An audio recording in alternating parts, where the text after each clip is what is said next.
SALT Triage, which stands for Sort, Assess, Life-Saving Interventions, and Treatment and Transport, is a CDC-sponsored project which set out to find the best practice for mass casualty triage based on the best available evidence.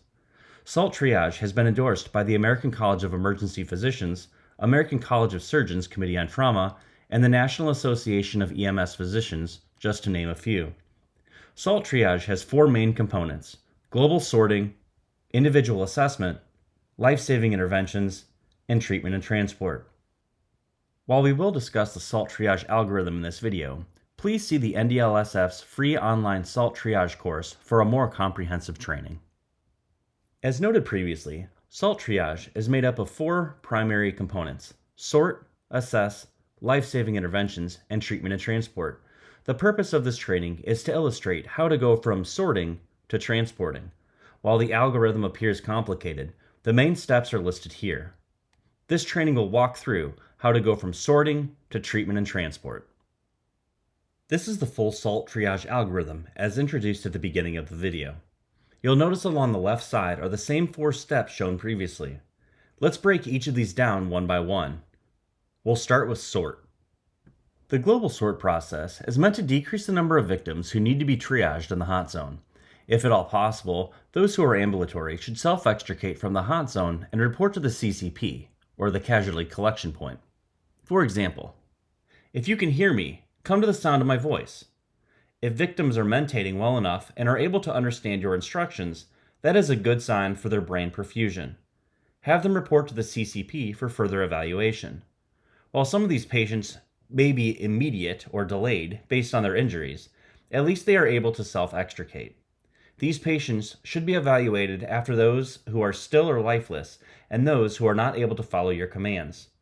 Obviously, there are limitations to this.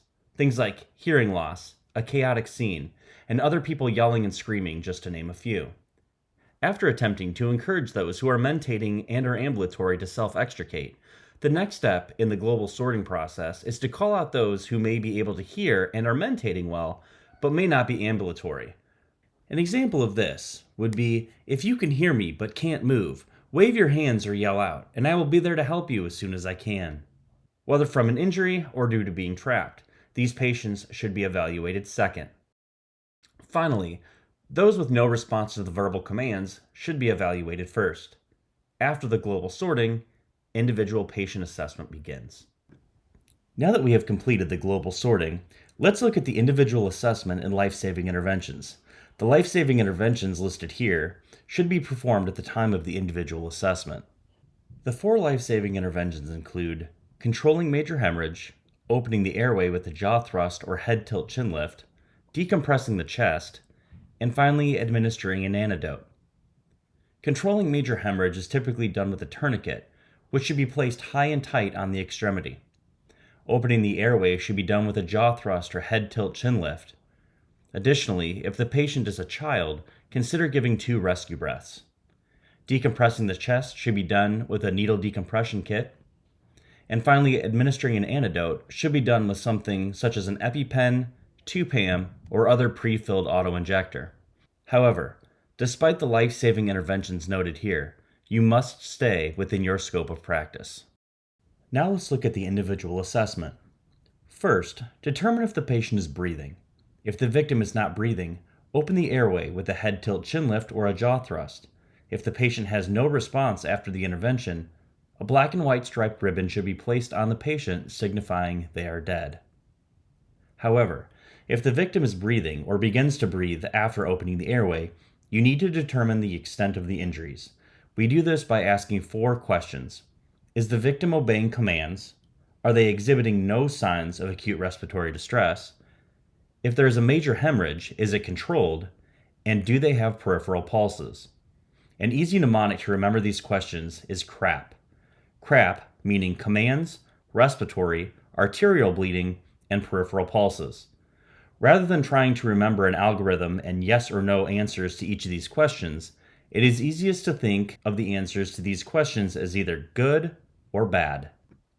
If the answers to your CRAP questions are all good, then the patient will move into the green or yellow portion of the algorithm. If any of the answers to your CRAP questions are bad, then the patient will be red or gray. For example, if the patient is following commands, is in no respiratory distress, and has no evidence of uncontrolled arterial bleeding, and has peripheral pulses, all of these are good things, and the patient will move into the yellow or green portion of the algorithm. If the patient is able to follow commands, has no respiratory distress, has controlled arterial bleeding, but has no peripheral pulses outside of the limb with the tourniquet on, then the answer to the last question, has no peripheral pulses, is bad, and thus the patient will move into the red or gray portion of the algorithm. Let's now look back at the rest of the algorithm. As previously mentioned, if any of the CRAP questions are bad or no, then we need to determine if the victim is likely to survive given the available resources. If they are likely to survive given the resources available, then the patient will be tagged as red or immediate. If they are unlikely to survive, they should be tagged as gray or expectant. If the patient has all good answers to the CRAP questions, or yes, then the victim will be tagged yellow or green based on their injuries. If the patient has only minor injuries, or facetiously, do they only need a Band-Aid and a hug, then they will be tagged as green or minimal. If the patient has more extensive injuries, which will need to be evaluated by a physician but can wait, then they will be delayed or yellow. In St. Joe County, we use 5 colored ribbons to denote the triage priority of the victim. These include a black and white striped ribbon, a gray and orange striped ribbon, a red ribbon, a yellow ribbon, and a green ribbon.